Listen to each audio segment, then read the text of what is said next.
Okay, we retain another integral. This one's from the Vienna Integration Bee 2024, problem 39.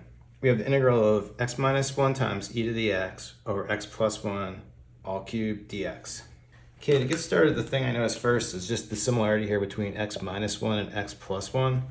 And if I could just change that, if we could just make this a plus, then we're going to get some cancellation. Of course, I don't want to change it. I just added, by going from minus 1 to plus 1, we added 2. So let me just kind of subtract off 2.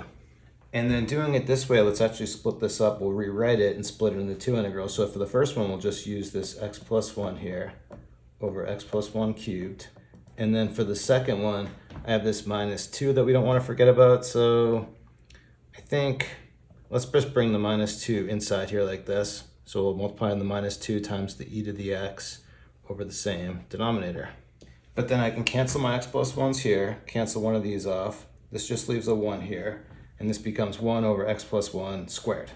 But now here, there's probably a couple ways you could do this, and what I want to do is just focus on one of these integrals. I'm going to focus on this one here, and what I'll do is I'll just do integration by parts on this. We can do the DI method, and what I want to do is let's differentiate this and integrate this. So here we have our table set up. Let's first integrate e to the x. That's just going to be e to the x. Then coming over here, taking the derivative of this, you could use power rule. You could bring this, like write it as x plus 1 to the minus 2, or you could use quotient rule. When you do this, the derivative of this is going to be minus 2 over x plus 1 all cubed.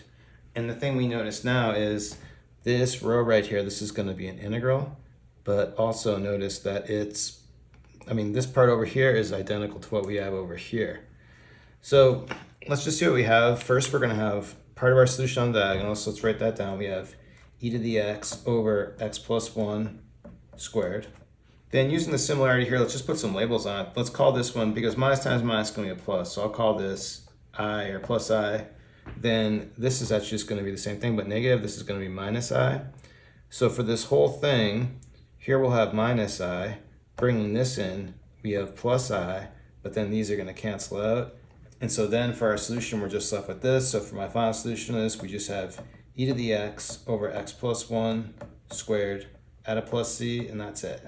Okay, and so one quick note on this, just notice that you could have done it the other way as well. You could have worked with this integral instead of this integral and done the same thing. I think you'd have to integrate this part and differentiate the e to the x. Or you could just skip the integration by parts altogether and just do reverse product rule, noticing that like one thing is the derivative of the other.